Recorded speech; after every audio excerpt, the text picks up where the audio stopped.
वो यूट्यूबर है ही नहीं, वो यूट्यूब के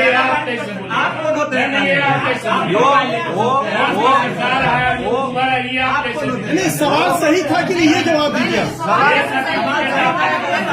सही था, पूछिए सवाल। चला गया तो नहीं, सवाल क्या मोबाइल मंत्री जी क्या मोबाइल लेकर जो पत्रकार आपसे सवाल करेंगे वो पत्रकार या यूट्यूबर नहीं होंगे? मैंने मेरी इस पर कोई आपत्ति नहीं है, कोई भी सड़क नहीं बनाया तो आपने क्या किया? मेरी उसको नोटिस उसको सरकार ने नोटिस डाला है, उस पर सरकार ने नोटिस किया है, 25 तारीख तक का उसको डेडलाइन दिया गया है उस सड़क में हाथ लगाने का, उसको बनाने के लिए। अब ये मेरी हत्या की साजिश रच रहे हैं। और आपको बता दें कि जैसे ही मैं पुरसा हाल करके गाड़ी में बैठा, गाड़ी में बैठकर आगे आगे थानेदार की गाड़ी, एक स्कॉट की दूसरी गाड़ी, जिला की गाड़ी और पीछे मेरी गाड़ी, ये 3 गाड़ी वहां से निकल गई है।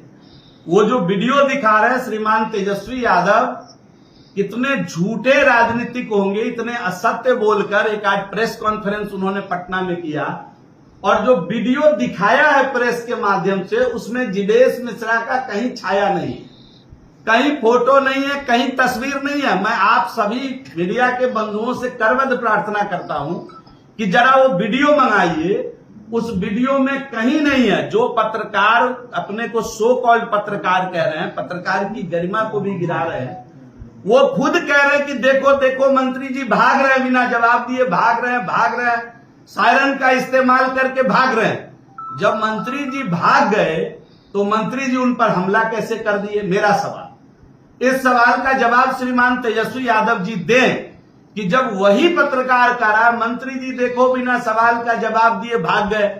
मंत्री जी ऐसे व्यक्ति हैं कि मंत्री जी काम करके जवाब देते हैं। मंत्री जी बरबोले के जैसा जाकर के, जिसने कुछ नहीं किया हर दिन एक वीडियो बनाकर डाल रहा है, जिसने काम किया है वो प्रमाण लेकर आता है और प्रमाण के साथ प्रेस करने की हिम्मत जुटाता है। ये लिखित किताब है जो मैं कुछ मीडिया के साथी जिनको चाहिए होगा उनको मैं देने की हिम्मत रखता हूं। और ये बिहार सरकार के साइट का टेंडर है, जिस रोड के हवाले से मेरी हत्या करने की साजिश रची गई थी, वो ऑलरेडी स्वीकृत रोड है, इकरारनामा हुआ पड़ा है। इसकी कॉपी भी अगर आपको चाहिए तो मैं आपको देने के लिए तैयार हूं। एक पढ़ा लिखा मीडिया का कोई साथी अपने कहता है, यूट्यूबर कहता है, तो उनके यूट्यूब चैनल पर देख लीजिए कितने वीडियो इसके पहले हैं और किसका इंटरव्यू यूट्यूब पर आया है, कितने न्यूट्रल होकर उन्होंने पत्रकारिता की है। ये भी आपको खंगालना चाहिए, नहीं तो पत्रकारिता मर जाएगी और लोगों को पत्रकारिता के ऊपर इस प्रकार के संदेह खड़े करने का अवसर मिलता रहेगा। इसलिए मैं आपसे निवेदन करता हूं कि इस प्रामाणिकता को, अगर रोड नहीं, ये तो बिहार सरकार के साइट पर दिखता है, मेरे से सवाल करने की जरूरत ही नहीं है। आप साइट खंगाल कर देखिए, ये मिल जाएगा। और मतलब रोड नहीं था, मतलब किसी बहाने घेर कर मेरी गाड़ी को पूछ देना, मुझे गाड़ी के अंदर मेरी हत्या कर देना। इतना बड़ा पत्थर पहले से लेकर रखा गया था जिसको उठाकर मेरे सर पर फेंकने की तैयारी थी और थानेदार ने लगता है स्थिति को भांपा और वो मुझे पहले ही वहां से लेकर के आगे चला गया। 3 गाड़ी, थाने की गाड़ी और एक मेरा स्कॉट और मेरी गाड़ी वहां से निकल गई। मेरी 2 गाड़ी सिंगल रास्ता होने के कारण, जो पीछे का स्कॉट होता है और एक स्पेयर गाड़ी होती है जिसमें बाकी कैमरामैन बाकी लोग होते हैं, वो गाड़ी पीछे रुककर आप पता करेंगे कि कैसे जो अपने को पत्रकार कह रहे थे वो बोनट पर कूद कर बैठ गए, कभी नीचे उतर गए, अपने हाथ में जो बाइक का डंडा था उससे उसका शीशा मारकर फोड़ दिए और बाद में कहे कि ये हमारा माइक तोड़ दिया गया। ये सब आरोप, गलत आरोप लगाए गए। थाना खुद पहुंच करके बाद में वहां से गाड़ी रिलीज कराई और गाड़ी के पीछे भागने के क्रम में वो गिरे जरूर, ऐसा मुझे वहां के स्थानीय लोगों ने बताया कि जब वो गाड़ी का शीशा पीछे से मारकर तोड़ रहे थे अपने माइक वाले डंडे से, तो पीछे जब वो भाग रहे थे तो भागने के क्रम में वो एक बार गिरे जरूर, फिर खुद से अपना कपड़ा फाड़ करके बाद में जब डीएसपी और थाना आता है तो खुद से कपड़ा फाड़ करके वो अपना वीडियो बना करके अन्य साथियों को बताने की चेष्टा करते हैं। तो मैं इन बातों को आपके समक्ष इसलिए रखा कि वस्तु स्थिति पर पर्दा डालने का काम श्रीमान तेजस्वी यादव जी कर रहे थे। और तेजस्वी यादव जी को मैं जरा याद दिला देना चाहता हूं कि जिस एमएलए को बगल में लेकर एफआईआर दर्ज कराने गए थे, तेजस्वी यादव जी बच्चे रहे होंगे, उनकी याददाश्त उस समय उतनी मजबूत नहीं रही होगी।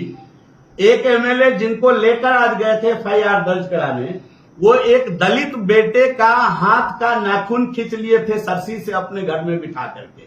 तेजस्वी यादव जी किसको लेकर गए एफआईआर दर्ज कराने? तो जरा आप इस बात को रखिए कि उनके बगल में बैठा हुआ व्यक्ति एक एमएलए था जो सरसी से एक दलित के बेटे का हाथ का पांव का नाखून अपने आवास में बुलाकर खींच लिया। तेजस्वी यादव वही व्यक्ति हैं जिनके पिता और माता के शासन काल में एक आईएएस ऑफिसर की पत्नी चंपा विश्वास के साथ क्या किया गया, ये बात भी तेजस्वी यादव को अपने प्रेस कॉन्फ्रेंस में न्यूट्रल होकर के मीडिया के साथियों को बताना चाहिए था। और तेजस्वी यादव वही व्यक्ति हैं जिनके पिता ने किसी यूट्यूबर को नहीं, मैं ये दिखा रहा हूं, आप देख लीजिए, जरा सुन लीजिए।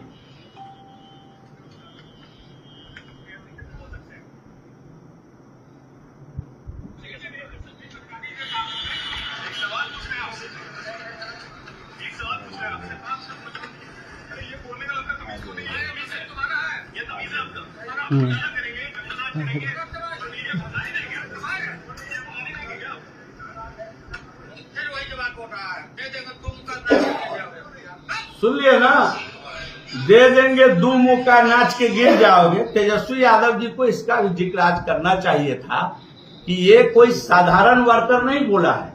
राष्ट्रीय अध्यक्ष जनता दल, राष्ट्रीय जनता दल के राष्ट्रीय अध्यक्ष और उनके पिता ने पत्रकार बंधु से कहा, और भारत और अन्य पत्रकार बंधु जो उनसे सवाल कर रहा है उनसे कहा कि दे देंगे दू मुक्का तो नाच के गिर जाओगे। तो तेजस्वी यादव जी को इसका जिक्र भी आज अपने प्रेस कॉन्फ्रेंस में करना चाहिए था। बाकी अगर ऐसे छोटे छोटे बिंदुओं का अगर हम हवाला देंगे तो बड़ी लंबी लिस्ट है, बहुत लंबा प्रेस कॉन्फ्रेंस हो जाएगा। तेजस्वी यादव जी आए थे, आज जिक्र कर रहे थे इसको। हमारे साथ अंजलि निषाद जी बैठी हुई, हमारे कार्यकर्ता जिनके माता का निधन हुआ, वो अर्जुन सहनी जी है, उनके घर में गया था मातम के लिए। और तेजस्वी यादव जी लीडर अपोजिशन नहीं थे, डिप्टी सीएम थे। जिस समय उनके एक एमएलए इसराइल मसूरी जो उस समय मंत्री थे, एक सहनी समाज के लड़के की हत्या करवा देने में उनका नाम आया था और जमकर बवाल काटा गया विधानसभा के अंदर। तेजस्वी यादव जी ने उनका इस्तीफा क्यों नहीं लिया? अगर उनको थोड़ा भी मोरल अगर हो कि हमको जाले जाना है और जाले जाकर के सिंगवाड़ा में एफआईआर कराना है, तो उससे पहले जरा उनको अपने इसराइल मसूरी की चिंता कर लेनी चाहिए थी। उस समय भी उस हत्याकांड का दोषी कौन था, अनुसंधान चल रहा था।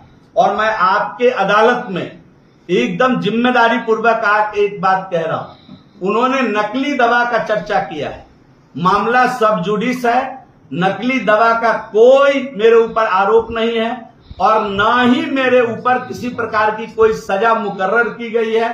मामला सब जुडिस है। मैं तेजस्वी यादव जी को नोटिस भेजने वाला हूं, कल से परसों तक डिफेमेशन का केस फाइल करूंगा। इसका भी जवाब श्रीमान तेजस्वी यादव जी देंगे, ये भी मैं आपको अभी यहां कहना चाहता हूं। और मैं उनको एक बात और याद दिला देना चाहता हूं, बड़े भाव से कार्यकर्ता उनको मिलने गया था हेलीपैड पर। आप लोगों के जो कंपनी है उसका कैमरा जरूर कैद किया होगा। हाथ पकड़ के झुला के, जैसे आदमी ये फेंकता है बैट बॉल जैसे घुमाता है, हाथ पकड़ के हेलीपैड से झुला करके उस बेचारे को फेंक दिए थे।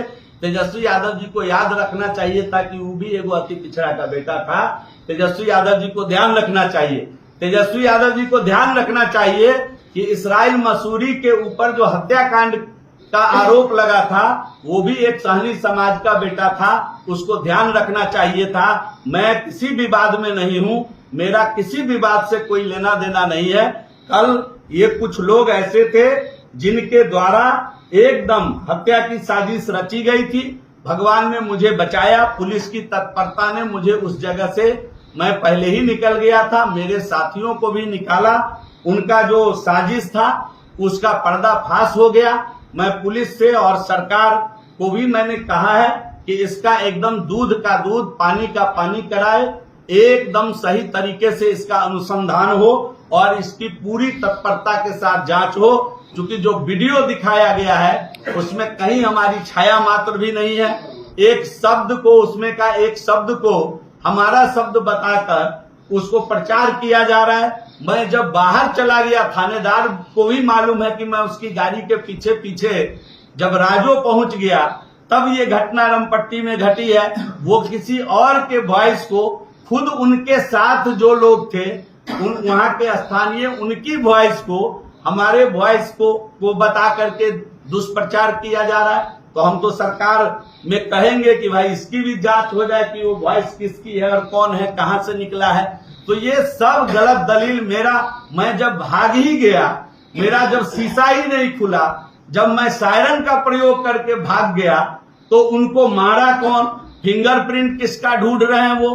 तो ये सब काम मुस्तैदी के साथ एक एक करके खुद, जिसको यूट्यूबर कहिए या मोबाइल कैमरा धारी कहिए, हम तो उनको मोबाइल कैमरा धारी बोल रहे हैं। मोबाइल कैमरा धारी ने खुद ही अपने डायलॉग में कहा है कि देखिए देखिए, बिना जवाब दिए भाग रहे हैं मंत्री जी, भाग गए मंत्री जी। जब भाग ही गए तो उनको मारा कौन, उनके ऊपर आरोप किसके ऊपर वो लगा रहे हैं। तो ये सब चंद सवाल हमारे हैं जिसको जरूर प्रशासन अपने स्तर से इसकी जांच भी करेगी। और हम तो चाहते हैं कि इसका दूध का दूध, पानी का पानी हो। और श्रीमान तेजस्वी यादव जिस निर्लज्जता के साथ आज सिंहवाड़ा आए थे, हम उम्मीद करेंगे कि उसी संजीदगी के साथ एक बार कांटी चले जाएं और इसराइल मसूरी के ऊपर जो केस फाइल हुआ है उसके प्रति भी जरा हमदर्दी दिखाने का काम करें। जरा चंपा विश्वास के परिवार को खोज करके आज भी उनसे क्षमा मांग ले, उनसे माफी मांग ले। जिस पत्रकार को, न्यूज चैनल, नेशनल चैनल के पत्रकार को उनके पिताजी ने बोला कि 2 मुक्का मारेंगे घुमा के कि नाच के गिर जाओगे, उससे जरा नाच के माफी मांग ले तेजस्वी यादव जी। हम इन्हीं विषयों को लेकर के प्रेस कॉन्फ्रेंस किए हैं। ये सुशासन की सरकार है, ये एनडीए की सरकार है। अगर मैं भी दोषी होऊंगा तो मैं आपकी अदालत में कहता हूं मुझे सजा मिलनी चाहिए। अगर मैं दोषी नहीं हूं तो ये जितने लोग छल प्रपंच करने आए थे थाने तक, उन सब के खिलाफ भी सजा मुकर्रर हो, इस प्रकार की बात मैं प्रेस के माध्यम से करना चाहता हूं। वैसे जिस बंधु ने अपने को प्रचारित किया है वो हमारे क्षेत्र के रहने वाले हैं, हमारे अनुज हैं, हमारे छोटे भाई हैं। चाहे वो यूट्यूबर हो, चाहे वो मोबाइल कैमरा धारी, क्या बोलिएगा, नया आजकल वो हो। हम सब आजकल तो जहां जाते हैं वहां लोग मिल जाते हैं, तो हम उनका पूरा सम्मान करते हैं। हमारे छोटे भाई जैसे हैं। उनको कुछ लोग बलि का बकरा बनाना चाहते हैं, अपनी राजनीतिक रोटी सेकने के लिए उनको आगे करके कुछ लोग उनके कंधे पर बंदूक रखकर चलाना चाह रहे हैं। हम एक ऐसे व्यक्ति को देख रहे हैं कि जिन्होंने, जिस व्यक्ति का दूर दूर तक वहां रहना नहीं हुआ, आगमन नहीं हुआ, जबरन उसको परेशान करने के लिए अंत में उसका नाम जुड़वाया है। तो ये सब एकदम मैं पुलिस प्रशासन और अपने शासन तंत्र को कहता हूं कि पूरी तरीके से इसकी निष्पक्ष जांच करा करके दूध का दूध, पानी का पानी करे। इतना ही कहने के लिए मैं आप सभी बंधुवर्ग को, एक वीडियो वायरल हुआ था जिसमें आप कह रहे थे कि आप बंदूक लेके घूमिए पत्रकार से।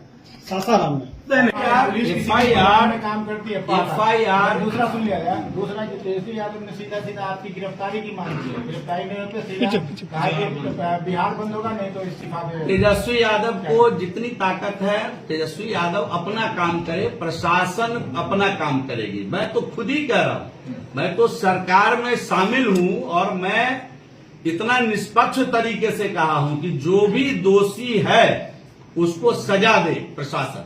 हम तो पुलिस, जो वहां के थाना इंचार्ज है, उनकी गाड़ी के पीछे निकला हूं। वो आगे निकले, मैं पीछे उनके साथ ही हूं। वो तो खुद ही विटनेस है कि मैं निकल गया हूं, उसके बाद कोई घटना नहीं हुई। सवाल यही है, आवाज आ रही है रात की भी वहाँ पे लोग ये मैं पूरी बात स्पष्ट कर दिया, शायद आप लेट आए इसलिए आप नहीं सुने हैं। मंत्री जी, एक वीडियो चीज में वो हमारा वॉइस है ही नहीं, मैंने उसको स्पष्ट कर दिया।